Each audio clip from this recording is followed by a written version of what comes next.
Agriculture is an integral part of Barbadian economy, lifestyle, and heritage.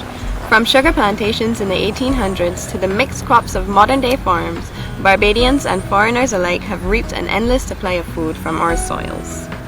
Over the last few years, agricultural production in Barbados has been on the decline. Conventional farming is highly damaging to the soil in many ways. The use of heavy machinery for tillage and harvesting causes not only compaction but also destroys the ecosystem by harming the organisms living in the soil. This reduces the productivity and decreases crop yields. Not only has there been a significant decrease in crop yields, but cost of production has also increased as a result of increased use of commercial fertilizers and pesticides.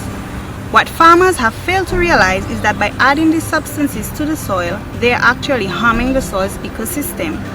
Yes, for the first few years of using these products, there is an increase in yields and everything seems fine. However, when the soil becomes saturated with these chemicals, it can no longer function the way it once did. A soil that was once so full of life is slowly becoming barren. Pesticides are designed to kill and often harm other organisms other than pests, including humans. The toxic chemicals found in fertilizers and pesticides can be absorbed into plants and enter the food chain. The greatest risk of this is when it enters the groundwater and the chemicals become part of the water extracted for drinking. Fertilizers, after being mixed with the soil, gradually reduce the fertility of the soil. Pesticides remove the nutrients from the soil, damaging it and the environment. Synthetic fertilizers increase the risk by 6 times of dying from cancers such as leukemia, prostate, and brain cancer.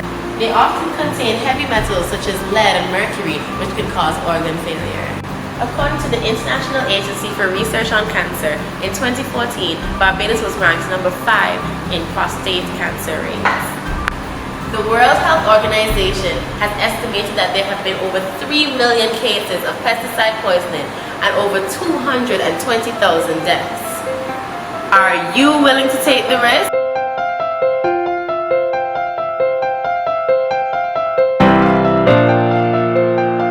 Looking towards the future, import prices are likely to increase. How will the soil be able to provide for the growing population? How can the soil recover from years of abuse? And what can be done to replenish the soil? Organic farming, of course! Organic farming involves the use of techniques that promote the sustainable health and productivity of the ecosystem by focusing on soil regeneration, control of pests, weeds, and diseases, water conservation, and animal welfare. In other words, the ecosystem is positioned to be sustainable and productive.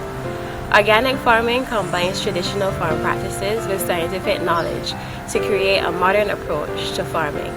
Fertilizers, pesticides, genetically modified organisms, antibiotics, and growth hormones are not used in organic farming unless organically approved. Organic farming for me is an environmental management system that is sustainable because it doesn't use any artificial chemicals or fertilizers, and it has a tangible output.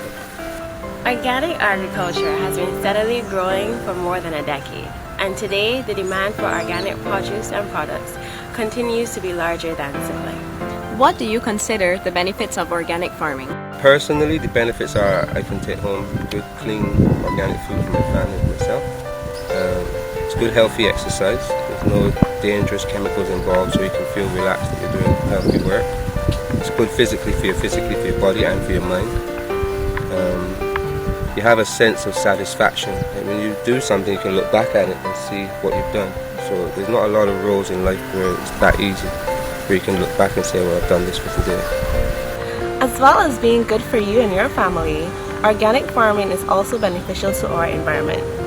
To name a few, there's increased biodiversity and soil quality, the environment is free of chemicals and toxins, and there's reduced nitrogen leaching both in our groundwater and surrounding ocean. As a chef, do you personally prefer to cook more organic produce? Yes, if it is available, but here, like I said, we only get the lettuce so far. In terms of meat, hardly get that available on the market for us to purchase here. I love eating organic because I think it's such a great feeling to know that what you're eating has no pesticides, has no chemical fertilizers, and you don't have to worry about that. And if I have to pay a little more for it, then I really don't mind. You may be thinking, organic farming sounds great, but surely there must be some problem with it, right? Yes, there are a few possible disadvantages, but these can be easily solved. First of all, organic farming can be costly. There's a greater need for manual labor, resulting in production costs being higher than that of conventional farming. However, studies have shown that due to the markup of organic produce at the market and the reduced need for pricey pesticides and fertilizers or machinery, financial costs are balanced. Secondly, marketing of and the distribution chain for organic products is relatively inefficient and high-priced. However, farm direct marketing can be used. The farmer would sell their products directly from the farm to their customers. In that way, there is no middleman and the farmer sets the final price. Finally, the transition from conventional farming to organic farming can be frustrating and lengthy. It takes approximately 3 to 5 years for conventional farming land to get rid of all the inorganic substances and thus be deemed organic.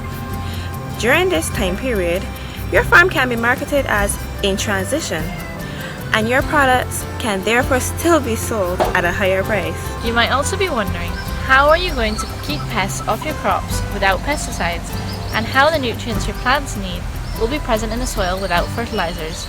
Don't worry, there are many organic ways you can do this.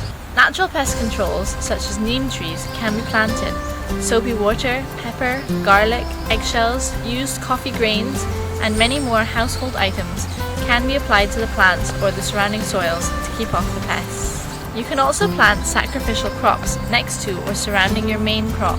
For example, say you're trying to grow a patch of cabbage. If you grow mustard plants around the entire patch, butterflies will be drawn to the mustard first, laying their eggs there instead of on the cabbage. Once they're on the mustard plants, you can keep them under control. Intercropping is also an excellent method of pest control. Interspersing a crop with another that the pest is not attracted to can dramatically reduce the number of pests on the crop.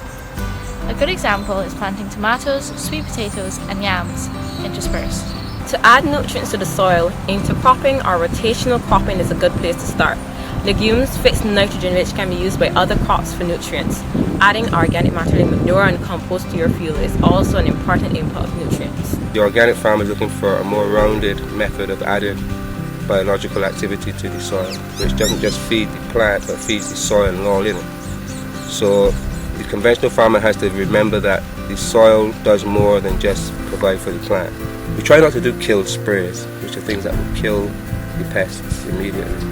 Because if you sometimes take out one pest, which conventional farmers do, then another pest comes in even stronger, or the pest you've killed has a resistance that builds up over a period of years, and you can't find nothing to take care of it. So sometimes the best control is to observe what nature is doing, and you might find spider webs, for instance, growing around a particular crop. That's because there's something in there the spider's going to eat, and you know the spider's not going to eat your crop.